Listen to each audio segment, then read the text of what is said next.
Iya, dekat toko itu masalahnya.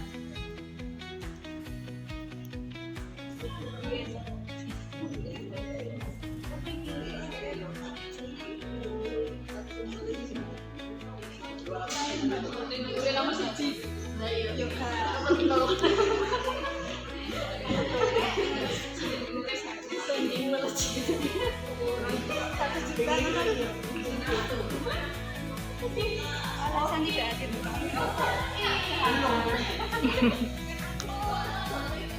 Saya bukan pengalaman. Saya Yoyo kan penuh.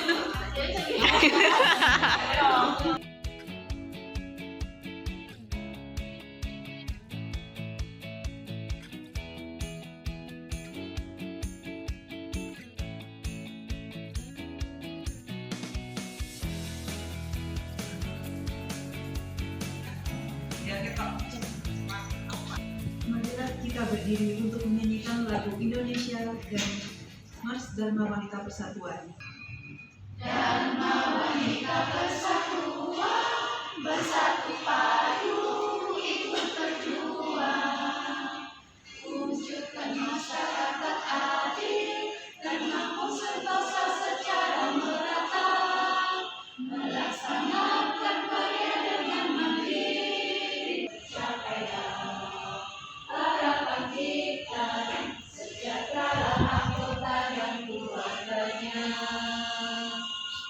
Yang pertama diawali dengan pembukaan, dilanjutkan dengan pembacaan doa, laporan sekretaris, pembacaan populer, laporan berdasar, laporan bidang-bidang yang terdiri dari bidang pendidikan, bidang ekonomi, dan bidang sosial budaya.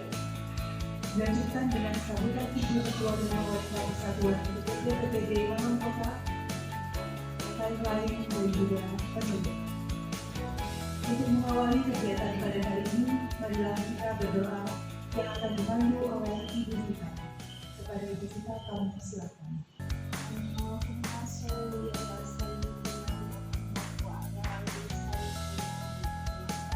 Ampuni kami dari kesalahan dan kegelapan, sehingga kami mampu menjadi jalan yang terbaik. Ampunilah yang menjaga sedikit. Kabulkanlah doa dan permohonan kami sesungguhnya kepadamu kami mengabulkan doa dan harapan.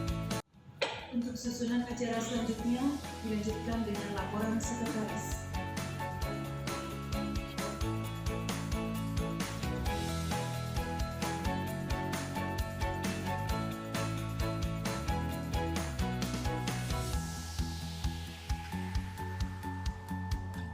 Melangkah pada acara selanjutnya yaitu sambutan dari Ibu Ketua Dharma Wanita Persatuan UPT PPD Malang Kota.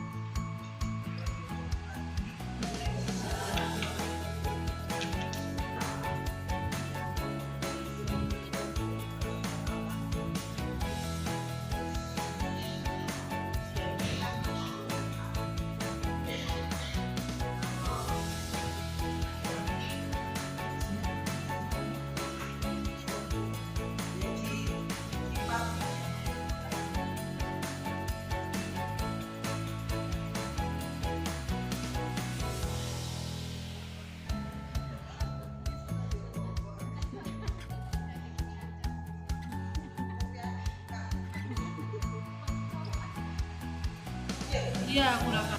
Iya. Daerah ada masalah. Dua nama wakilnya. Ini kalau ekonomi ini sama yang lain-lain ya sebabnya.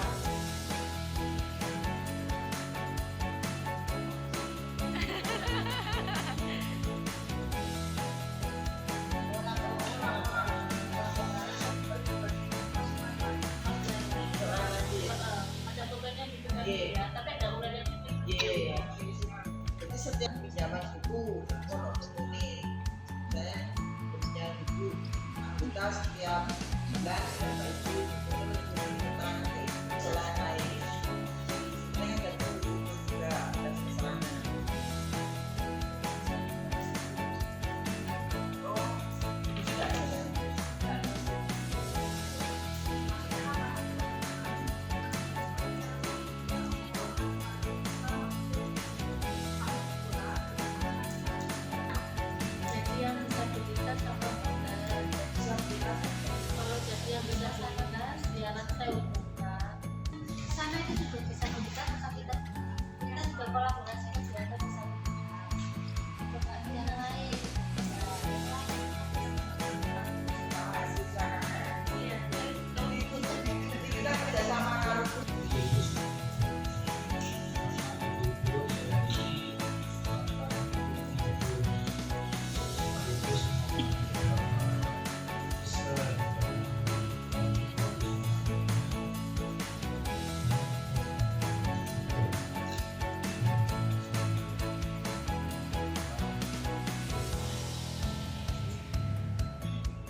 30 apa gimana? Ya. Iya, karena memang sebetulnya GERD ini juga erat kaitannya dengan faktor stres dan kecemasan juga itu. Ya, nanti kita bahas lebih detail lagi. Ya. Ada ini kayak dia bisa next sendiri atau di next aja. Oh Di iya, next ini mbaknya ini. jadi hari ini kita sebenarnya bukan tentang kesehatan ya ibu-ibu, saya agak suka beralih sebenarnya seperti expert saja, kita berbagi sharing ilmu saja gitu. Karena ini kan sebetulnya memang cukup familiar untuk kita temui sehari-hari begitu ya. Dari mulai usia muda, kadang-kadang saya sering temui itu remaja-remaja juga banyak yang mengeluhkan GERD seperti itu gitu ya. Jadi ini bisa dialami oleh siapa saja, mau laki-laki ataupun perempuan gitu. Oke. Mau tingkat ekonomi rendah maupun tinggi juga semua bisa mengalami GERD. Jadi mengenal tentang jadi GERD itu apa? GERD itu dari bahasa Inggris ya, gastroesophageal reflux disease. Jadi suatu gangguan di mana isi lambung ini mengalami reflux atau naik kembali ke atas. Jadi seharusnya kan asam lambung itu tempatnya di dalam lambung. Tapi ada suatu kondisi di mana asam lambung ini justru malah naik ke atas. Di atasnya lambung itu ada esofagus. Jadi di esofagus itulah yang menyebabkan ada keluhan-keluhan seperti nyeri dada dan sebagainya. Nanti kita akan lebih bahas lebih dekat gejalanya ya. Nah, reflux ini atau naik kembali ke atas ini secara berulang ke dalam esofagus akan menyebabkan terjadinya gejala dan atau komplikasi yang bisa mengganggu kegiatan atau kehidupan sehari-hari pasien tersebut. Oke. Keluhan dan gejala. Jadi kalau kita mendengar kata GERD biasanya identik dengan keluhan heartburn atau rasa panas di ulu hati sampai naik ke arah dada. Dan umumnya biasanya timbulnya setelah makan justru gitu. Dapat disertai gejala-gejala lain seperti nyeri dada non kardiak. Jadi nyeri dada itu ada dua tipe gitu. Sebenarnya ada tiga. Jadi ada nyeri dada karena heartburn ini, ada nyeri dada kardiak yang identik dengan gejala jantung, dan ada nyeri dada yang akibat kaku otot di daerah dada. Kan di dada itu juga ada otot ya Bu, ada otot pernapasan, otot pergerakan untuk bisa membantu pergerakan kita, itu juga ada ototnya, itu juga bisa nyeri gitu ya.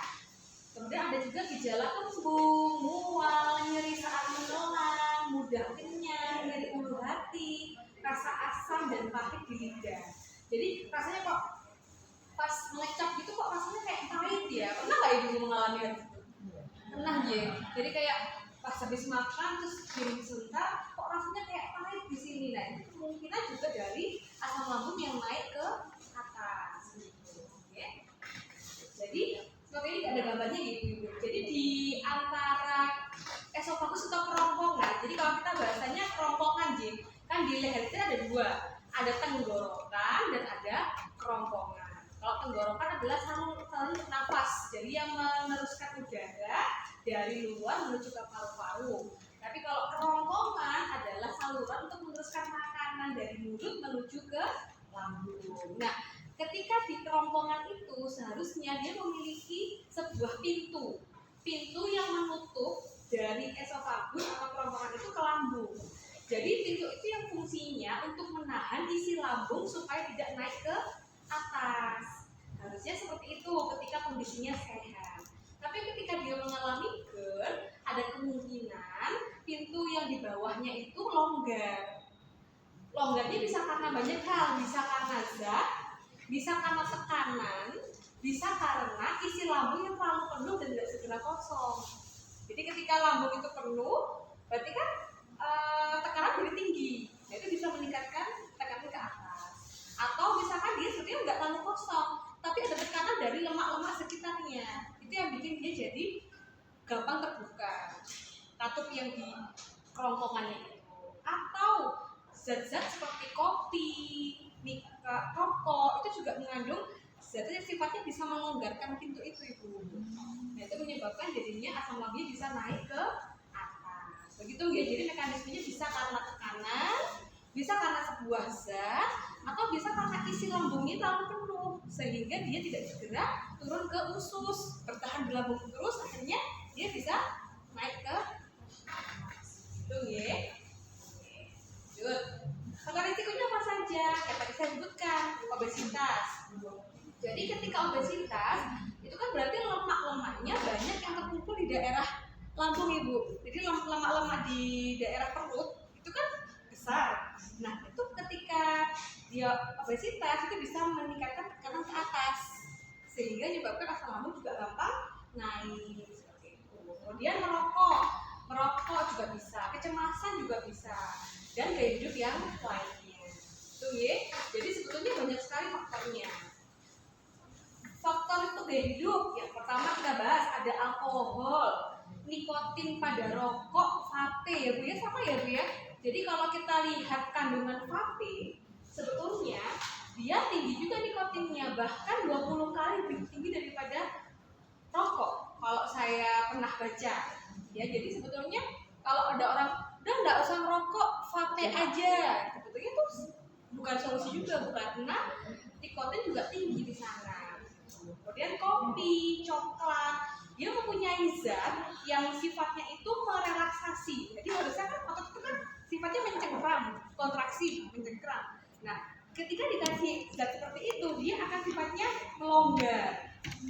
Nah, itu berlaku pada kelonggaran tadi itu Bu. Harusnya mama, tapi harusnya kan bentuk seperti ini. Nah, ini jadinya melonggar. Ototnya longgar, otomatis asam lambung bisa naik. Kemudian coklat itu apa? Kalau coklat itu bisa karena kandungan susunya itu. Jadi kalau coklat asli lebih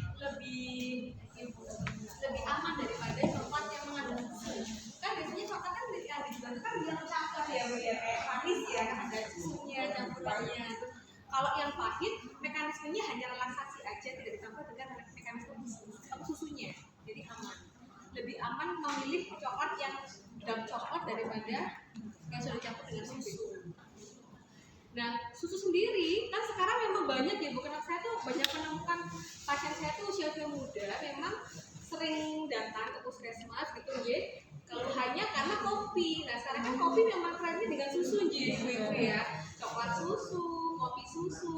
Nah, jadi ada combo apa ya? Kayak double aksi akhirnya. Kopinya itu menyebabkan otot telurnya longgar, susunya karena tinggi lemak bisa menyebabkan pengosongan lambungnya lama. Jadi harusnya kan lambung itu dicerna, terus dikeluarkan ke usus gitu jadi. Itu tetap di lambung terus karena ada susunya tadi ini. Akhirnya isinya jadi penuh, jadi bisa bikin naik ke atas. Jadi fenomena seperti itu. Apa aja pemeriksaannya? Jadi sebetulnya GERD ini di awal itu cukup ditegakkan dengan wawancara saja. Jadi kayak ibu berapa lama menderita ini? Sering mual nggak? Sering nggak merasakan lidahnya main? Sering nggak merasakan dadanya panas? Itu cukup dengan wawancara saja. Jika memang diberikan wawancara hasilnya berulang-ulang, itu bisa lanjut ke pemeriksaan endoskopi. Endoskopi itu dimasukkan kamera ya, ibu dimasukkan kamera ke pencernaan untuk melihat apakah ada luka di kerongkongannya. Nah, luka itu menandakan apa? Menandakan asam lambung yang terus naik ke atas. Berarti kan memang benar ini GERD. Karena tidak mungkin ada luka ini kalau tidak karena asam lambungnya. Yeah.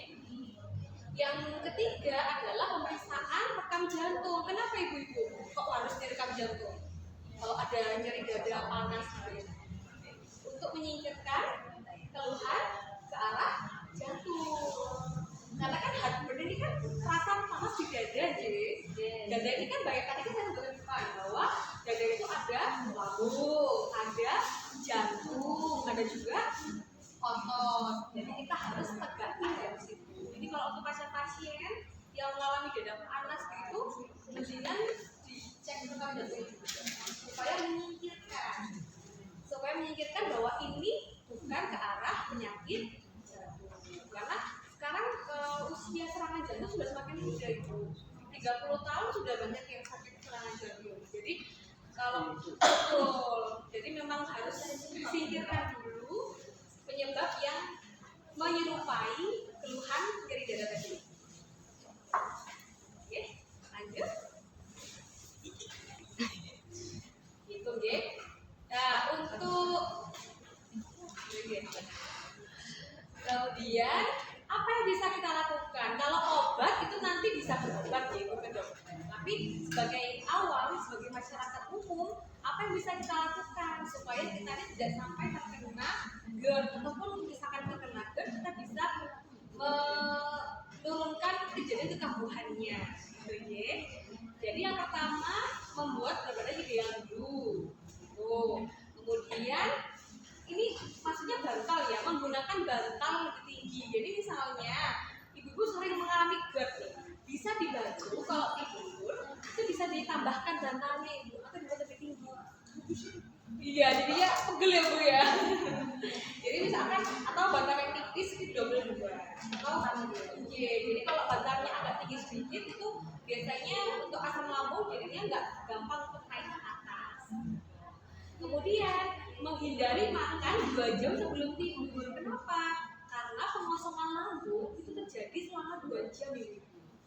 Jadi misalkan apa yang kita makan jam sekarang itu akan kosong di lambung 2 jam berikutnya.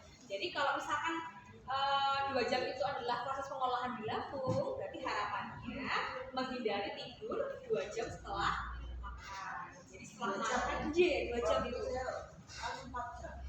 2 jam sudah boleh kok, karena kan memang pengosongan lambung itu terjadi 2 jam.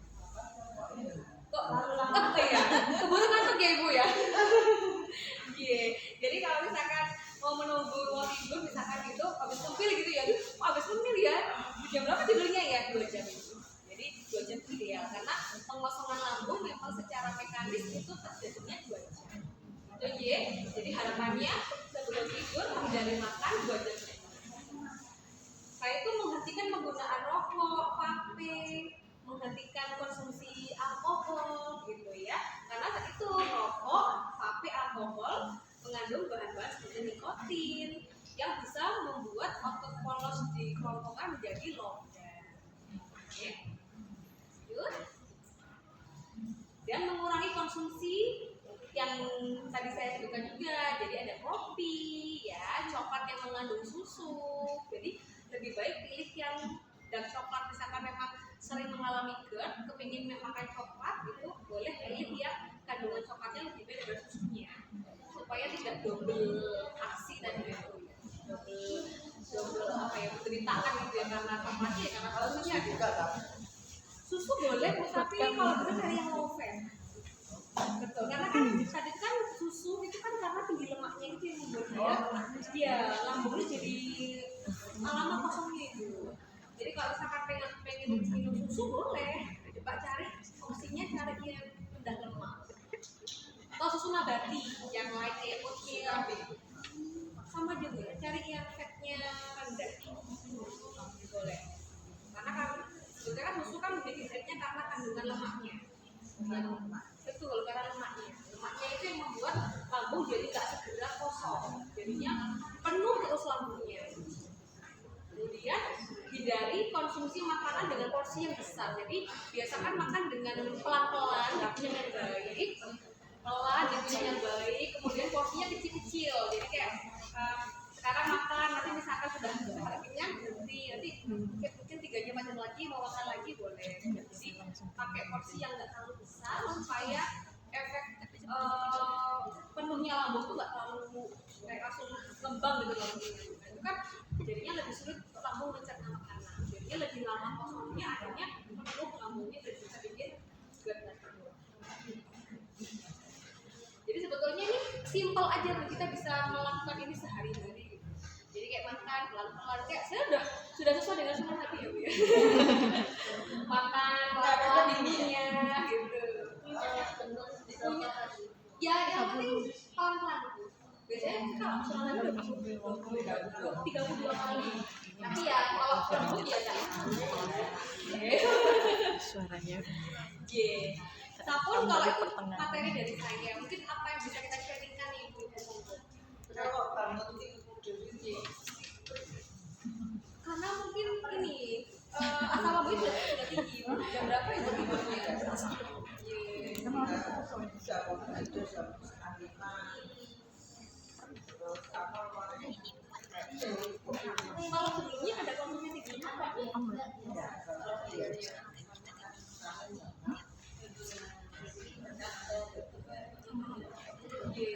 stunting. Beda lagi. ya nggak taruh lama cuma porsinya dikurangi. ada yang masuk gitu pakai itu kan porsi ya. Betul. Kalau dengan diabetes yang memang aplikasinya karena memang pilih-pilih di lambung ini berubah. Jadi memang dia lebih sensitif terhadap hormon. Jadi memang bukan karena jadikan karena kecil gitu apa enggak sih, karena memang bawaan dari kondisi diabetes itu sendiri memang bisa menyebabkan lambung ini diinfeksi terhadap hormon. Jadi memang betul jadi usaha berbangun ya nggak apa diisi sedikit. Nanti kan boleh nggak apa-apa. Terus boleh nggak apa-apa. Kayak gitu aja. Nanti kan kita biasa apa dia? Belum, nanti jam 7 dalam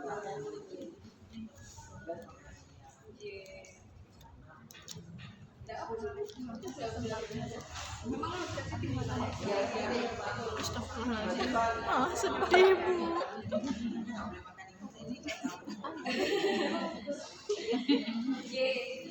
Ibu ada lagi? Ya silakan.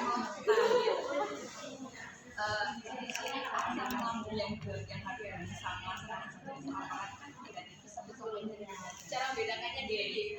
Jadi kalau nyeri dada, bedanya antara nyeri dadanya karena GERD dengan karena jantung. Serangan jantung ya tadi ini arahnya ke sana ya. Kalau serangan jantung itu nyeri dadanya tidak bisa ditunjuk. Rasanya tuh berat, seperti ditindih buku berapa puluh kilo. Rasanya tuh kayak berat, antep. Jadi kalau orang bilang antep, keringat dingin, gitu ya. Terus cenderung nggak bisa ditunjuk. Belah mana nggak tahu, pokoknya nyeri, antep, berat, terus keringat dingin. Gitu biasanya. Dan juga disertai vertigo juga bisa.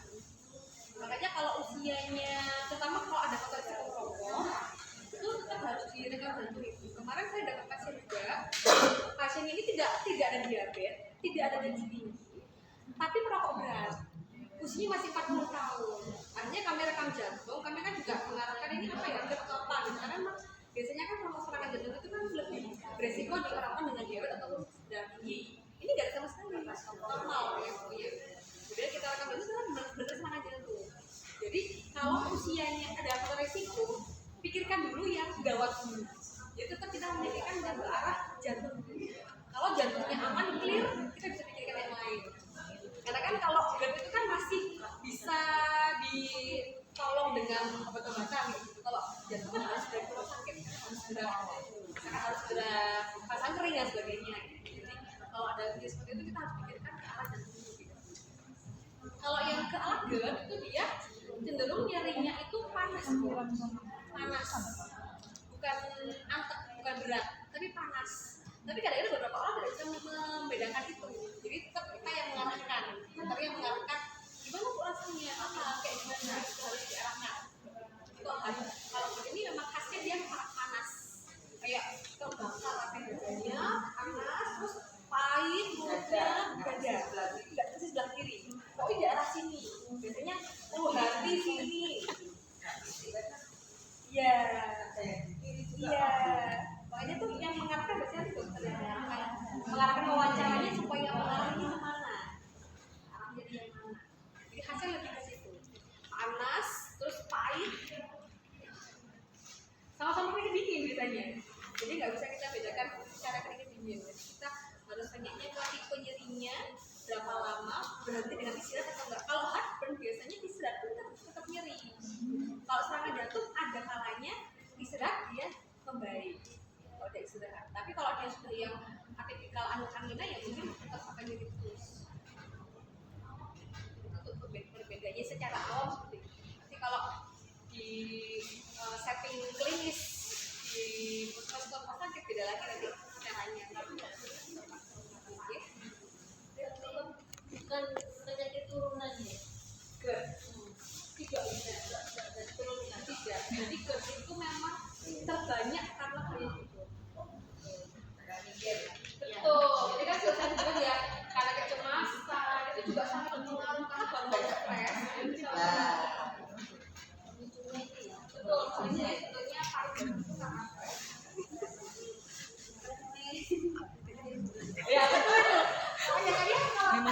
30 lebih sering ini GERD ya. Ibu ngomong Ya, bagaimana cara mengatasi GERD ini pada ibu hamil? Otomatis kan tidak bisa mengonsumsi obat tertentu seperti itu. Jadi beberapa ibu hamil memang ada obat-obatannya yang dipikirkan khusus ya ibu ya, tidak bisa semua obat dipakai untuk ibu hamil. Jadi kalau misalkan ibu hamil biasanya itu ada diresepkan vitamin B6 kayak tritoxin. B6 itu juga salah satunya fungsinya untuk mengurangi tadi keluhan GERD pada ibu hamil. Biasanya diresepkan di pagi hari sebelum makan. Jadi kayak bangun tidur biasanya akan disarankan untuk minum tritoxin atau vitamin B6. Terus sama sebetulnya, jadi kalau ibu hamil berarti tidurnya harus antaranya ada tinggi, kemudian tidak tidurnya jangan sampai makan 2 jam setelah makan tidak boleh minum goreng. Jadi sebetulnya sama kayak tidurnya, tinggal pengobatannya. Jadi kalau pengobatannya nanti ada bertahap. Kalau misalkan di tahap pertama dengan tritoxin tidak membaik, tingkatkan dosis dulu, dosisnya sudah maksimal, biasanya akan ditambahkan obat-obat profilaktik yang lain kayak dari setron dan sebagainya. Itu nanti akan jadi ranahnya dokter untuk meresepkan ini sudah di tahap mana untuk pengobatan GERD-nya. Karena pasti kalau GERD kan tidak nyaman ya, jadi nggak bisa istirahat dan sebagainya, nggak bisa makan. Jadi akan dilihat perkembangannya dari tahap pertama pakai B6 dulu biasanya. Sebetulnya gejalanya hampir mirip, cuma kalau GERD ini dia cenderung dominan di rasa panas di dada. Kalau emah itu kan lebih ke kembungnya, terus ada kayak perih gitu ya, itu lebih ke emah atau kita bilangnya dispepsia. Kalau GERD itu cenderung dominannya di dada panas gitu. Membuat sampai ke ada sampai orang saya nggak bisa nafas sampai di sini, kadang sampai masuk ke lidah belakang itu tanda tanda. Sebetulnya sama aja, sama-sama karena mereka itu satu multifaktorial, saling mempengaruhi. Jadi GERD itu dipengaruhi oleh apa juga. Tapi kalau Mas tinggi namanya. Nah, jadi sebetulnya berkondisi yang berbeda, cuma saling mempengaruhi. Jadi ketika asam lambungnya tidak terkontrol tinggi terus juga bisa akan menyebabkan gangguan tadi. Jadi sama-sama. GERD pun juga ketika dia naik terus ya asam lambungnya itu dia cenderung tinggi ya. Lama-lama ya bisa pasti juga. Terus saling mempengaruhi. Kalau itu Ada namanya ditandatangani.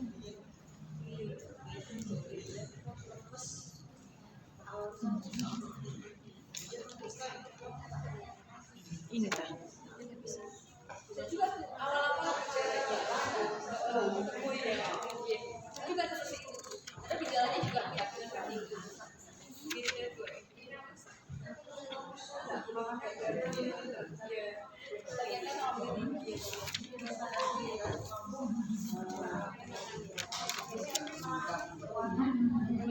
Jadi ini ya, kalau yang naiknya daripada Dari sini tapi. karena nggak perih rumputnya. Kayak ada namanya sampean nanti ditandatangani gitu. Enggak tahu ada namanya. Iya, aku juga bingung. Jadi Kita lihat enggak ada nama. ini udah dari sini. Takutnya karena beberapa itu ada yang kayak gitu ya. Kan memang aman ya. Karena beberapa pasien saya itu ada yang bisa kan walaupun cenderung tinggi. Jadi ada kok karena kan kemampuan regulasi gula darah kan Itu udah ya? ada itu ya. Saat acara pagi siang sore itu nggak pernah dalam udah ya berarti aman ya kalau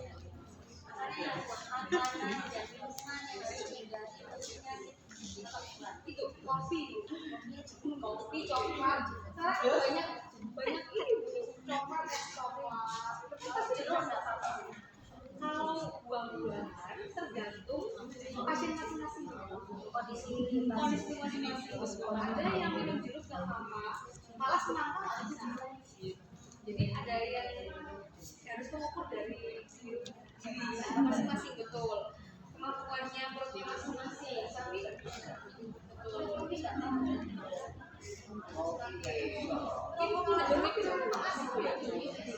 Kalau biasa kan nggak terlalu ya.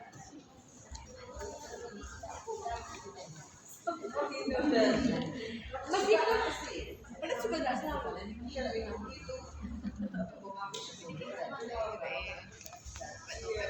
Dia bilang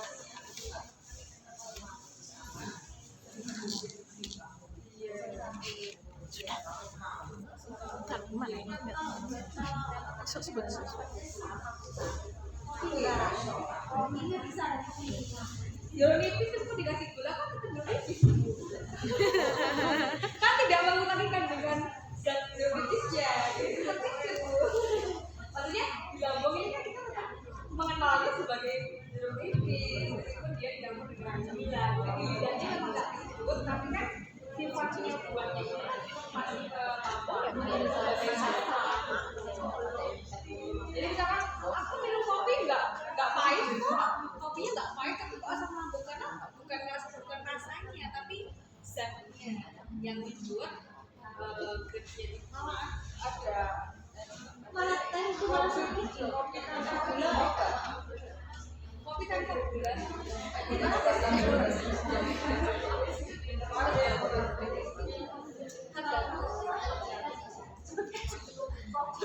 tergantung masing-masing orang. Tapi kalau daya tahan masing-masing orang pada pusat, kan responnya itu tidak konsisten. Tapi secara penelitian, ya ini yang membuat adanya kelonggaran, memicu kelonggarnya kakinya kerongkongan itu. Jadi ketika kakinya melonggar, otomatis asam lambungnya masih gede, masih besar. Karena masih besar bisa bisa karena mengembangnya kan besar.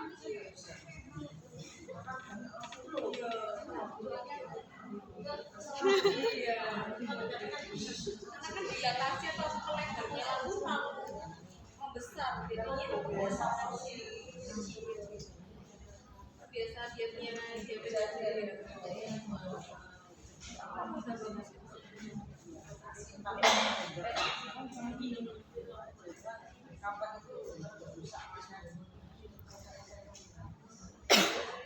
Halusinasi ya Bu? Iya, kalori. Iya, karena penuh. Betul. Karena memang porsi besar kan bisa membuat lambungnya terlalu besar. Maksudnya dia mencerna itu lebih lama.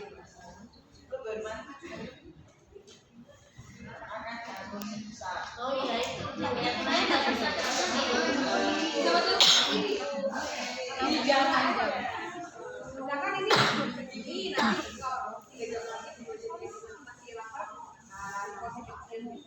Jadi supaya nggak terlalu penuh, artinya malah itu sering nggak? nggak tahu kalau bangun tidur tuh bisa digendong. Bunyi perutnya. Cacing aja kita kan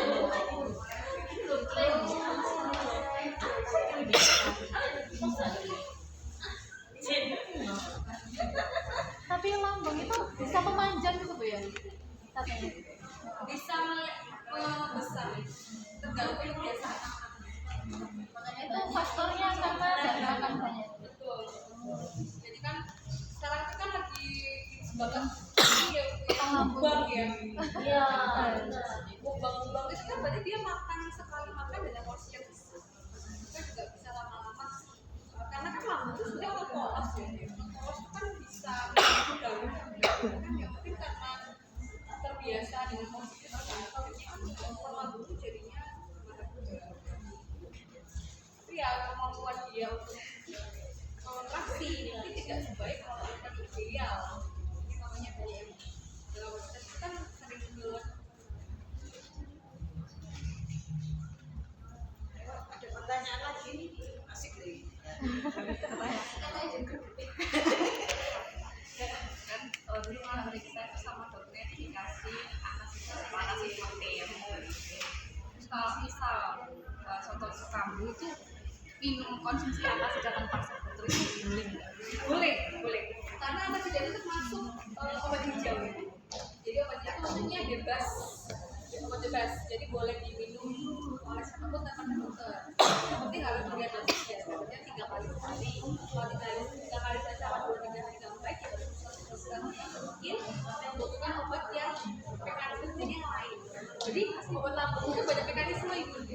Kalau kata cedera itu kan mekanismenya untuk menetralkan asam lambung. Jadi asam lambung sudah berubah, dirasakan dengan cedera. Ada juga obat seperti obat lansol, lansoprazol itu dia mekanismenya menghentikan asam lambungnya. Jadi dia tuh menghentikan proton pump hidrogen di stop. Karena kalau dia dia keluar akan terbentuk asam lambung. Jadi dia menghentikan dari produksinya. Gitu. Jadi masing-masing obat itu punya kerja yang berbeda. Nah, pengobatan GERD ini lebih ke lansoprazol atau lansol sebetulnya. Karena mereka langsung menghentikan di tingkat produksi asam lambungnya. Gitu. Supaya nanti ketika asamnya nggak terlalu tinggi, kemungkinan dia akan naik juga nggak terlalu banyak. Untuk kalau antasida itu terbaiknya pas lagi asam-asamnya kayak lagi awal-awalnya ke antasida bagus. Tapi kalau obat lansol sebaiknya pas perutnya kosong. Terbaik kerjanya 1.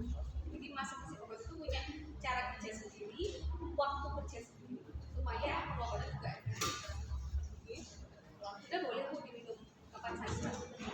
Kalau efek nafas ya, namanya dikit-dikit minum. Ya, kan sebetulnya lebih baik menjaga makanan. Itu Ada apa-apanya.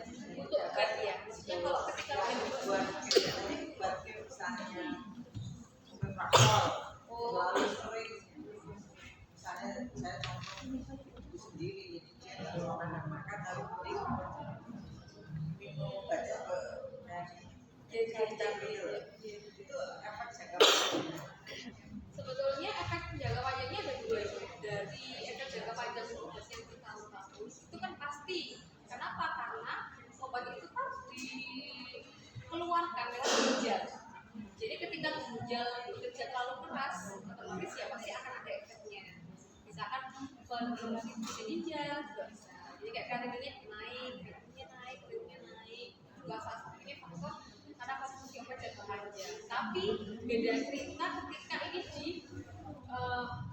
dihubungkan dengan pasien dengan penyakit kronis, misalnya kayak dengan itu pasien yang diabetes, hipertensi, gagal jantung dan sebagainya itu harus minum obat supaya tidak sampai menyebabkan ginjalnya itu cepat rusak. Jadi mindsetnya harus dibalik. Selama obat itu merupakan kebutuhan itu harus diminum.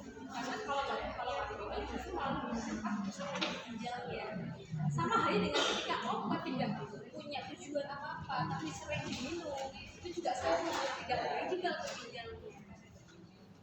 Jadi sebaiknya memang harus konsultasi dulu dalam artian bisa berapa lama saya minum obat ini, berapa banyak, evaluasinya bagaimana. Karena kan itu kan pasti punya bahan sisa ya, bahan sisa itu kan akan dikeluarkan lewat. Nah, GERD sendiri itu juga punya resiko ibu. Jadi ketika pasien dengan GERD yang bertahun-tahun tidak terkontrol ya, itu bisa menyebabkan namanya esofagitis. Esofagitis itu apa? Peradangan kronis pada kerongkongan. Jadi karena esofagisnya kan naik terus, berarti kan dia akan terjadi peradangan ya di kerongkongan itu. Ketika dia peradangannya bertahun-tahun lamanya tidak terobati dan terkontrol, bisa menyebabkan CA juga, kayak kanker, sampai esofagus juga bisa karena paparan kanker itu. Karena itu terjadi karena infeksi peradangan, karena luka dari asam lambungnya. Jadi luka yang kronis itu bisa juga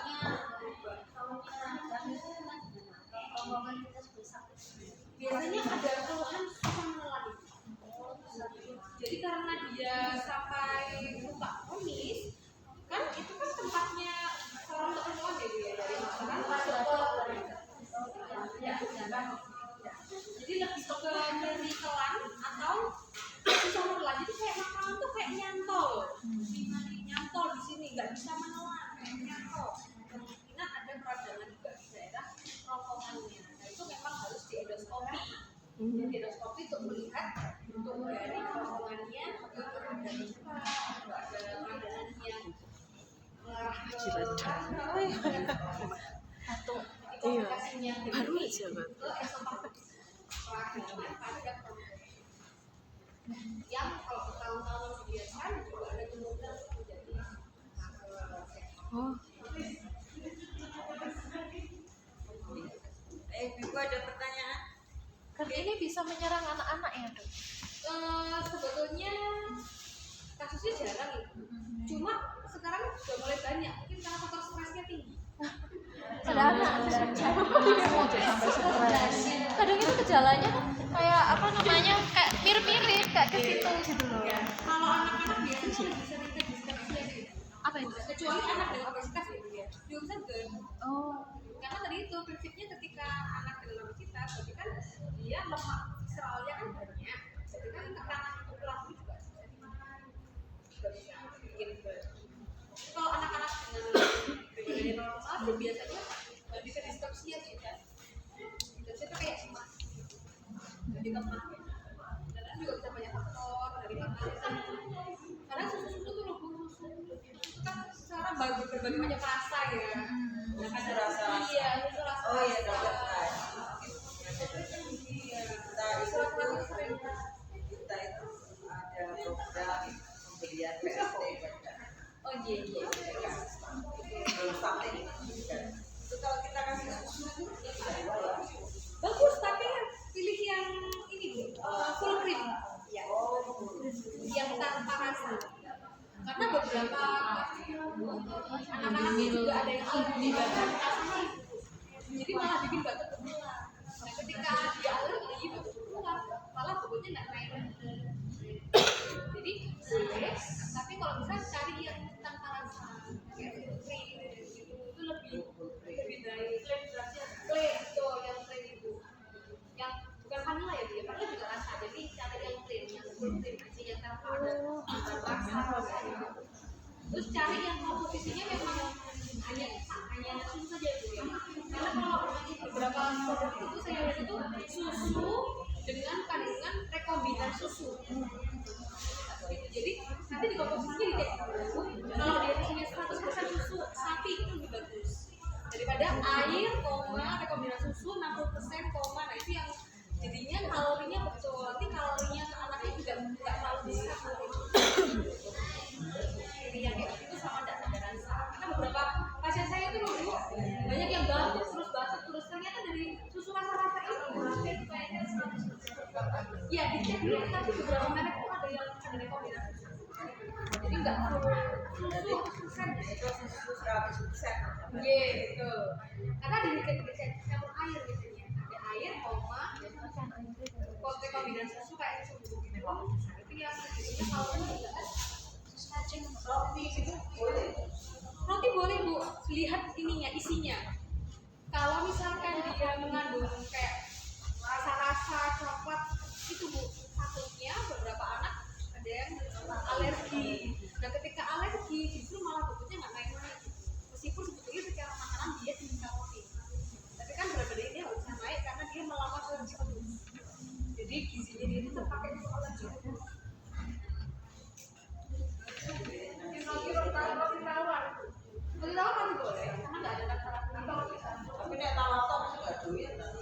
roti tawar pakai susu. sus.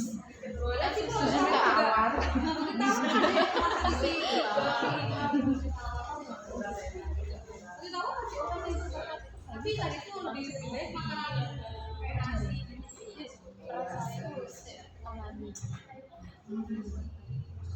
Tapi ada juga loh Bu anak yang alergi nasi. astaga.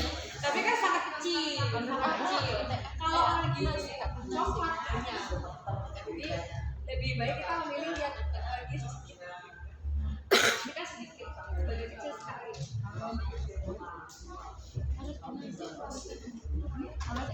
Ada lagi ibu. Iya.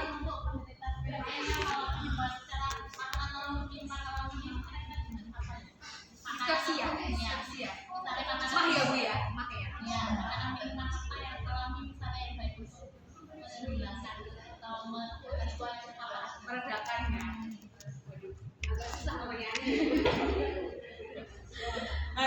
Nah, nanti saya bawa teman saya yang kestrat ya, tradisional ya. Karena gini Bu, sebetulnya ada yang menyebutkan pakai kunyit gitu ya Bu, ya katanya bagus mengurangi dispepsia gitu. Tapi beberapa kasus juga ada yang nggak tahan dengan kunyit. Jadi sebetulnya bahan alami apapun itu boleh dicoba. Boleh. Selama itu menyebabkan ibu nyaman, menghilangkan rasa mual dan itu nggak ada efek samping malah jadi mual, itu saya sih nggak ada masalah. Jadi saya tuh kayak misalkan pasien saya terapi obat nih, terus dok saya selama ini mau minum rebusan daun salam, boleh nggak dok? Boleh, monggo. Ibu senang minum itu, senang. Gimana saya seger ya? Oh nggak apa-apa. Yang penting tidak mempengaruhi hal-hal yang lain, maksudnya kayak musik juga yang normal, terus kemudian tensinya juga kontrol. Yang penting itu obatnya diminum. Kalau mau ditambah dengan rebusan apa, mau bikin jamu apa, monggo. Yang penting itu tidak menyebabkan ibu semakin menderita. Karena beberapa kasus memang ada yang cocok, ada yang kurang. Coba aja monggo. Karena sebetulnya kan banyak ya Bu ya sekarang itu resep-resep alami untuk ini. Selama itu menyebabkan ibu enak kan nggak apa-apa. Yang penting tidak dilakukan. Karena kan tetap namanya darah itu kan tetap punya dosis ya.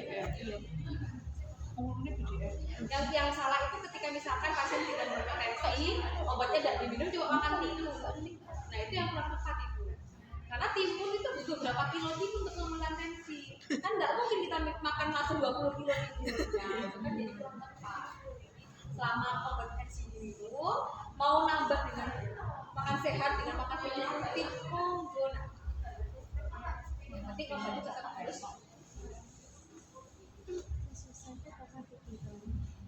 jadi mengendalikan GERD ini pengaruh nggak ya ke naik turunnya berarti?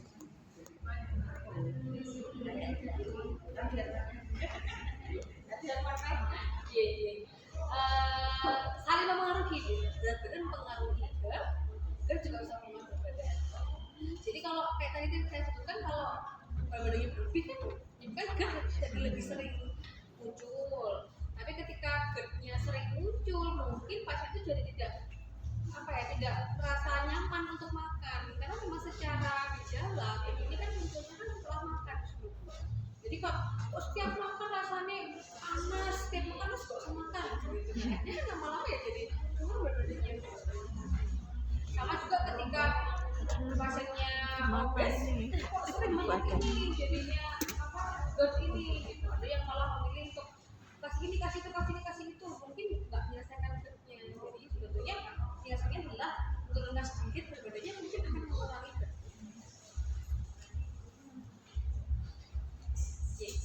Monggo, ada lagi ibu-ibu yang di belakang mungkin ada yang mau di-sharing.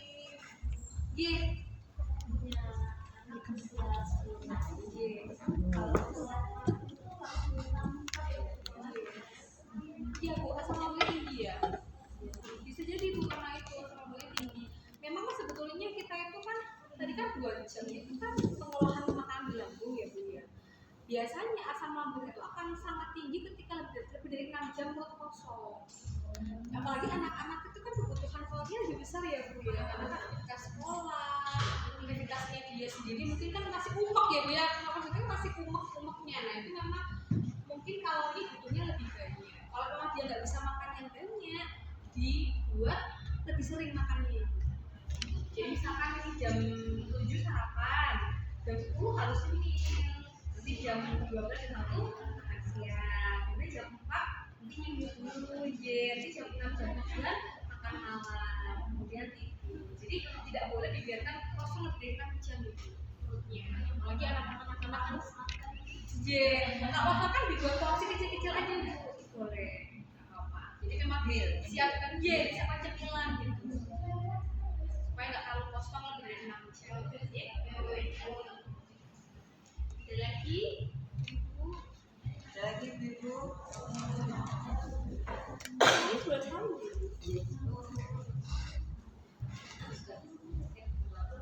Biasanya sarannya kemana ya?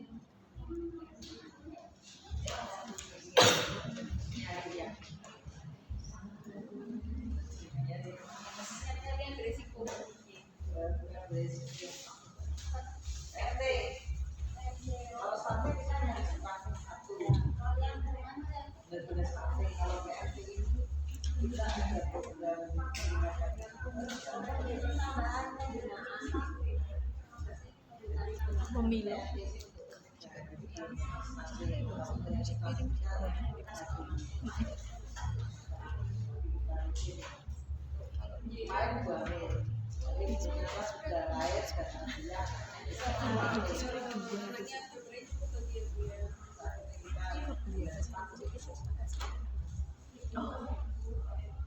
Aku nggak suka.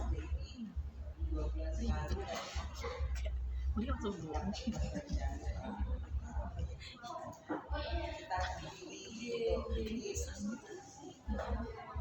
Dengan dikasih air sama yang di tuang dimas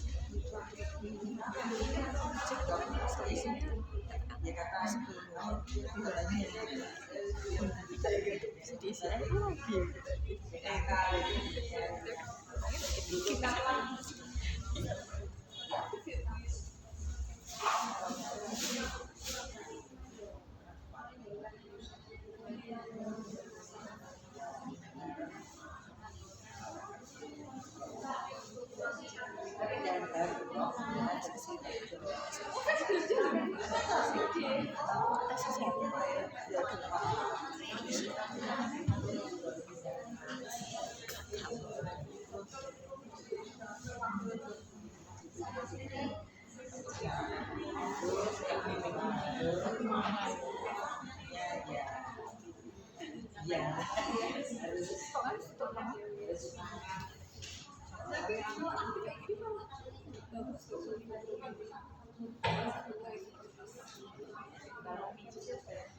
Bapak air ini kalau saya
sudah ibu.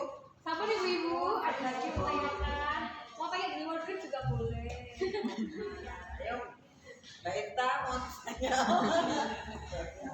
Oh iya, kita lanjut ya ibu. Kalau begitu saya tutup pertemuan hari ini. Terima kasih banyak sudah mengundang saya hadir di acara individual luar biasa ini. Saya tadi sedikit mendengar kegiatannya, masya Allah ya ibu ya. Sibuk sekali ya ibu-ibu ini di sini.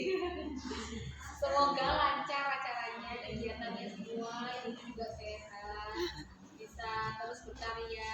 Karena memang ini salah satu bentuk implementasi diri ya. Karena kalau ini tuh salah satu upaya untuk mengurangi kecemasan dan stres ya. Betul, jadi kan mengurangi gejala GERD sebetulnya dengan berkumpul, berorganisasi, membuat sebuah program itu sebetulnya bisa mengurangi juga untuk gejala kecemasan yang akhirnya nanti akan meningkatkan kejadian GERD. Penting ibu harus enjoy, oke? Enjoy.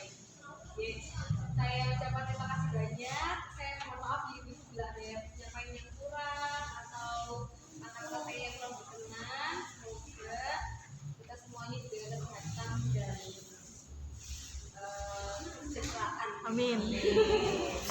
Dan bahagia Dan selalu. kebahagiaan.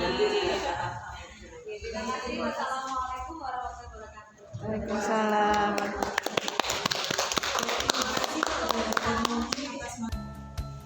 Satu, dua, tiga.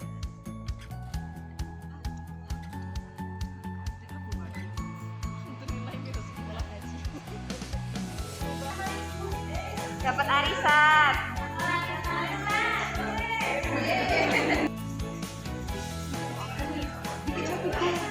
Tante.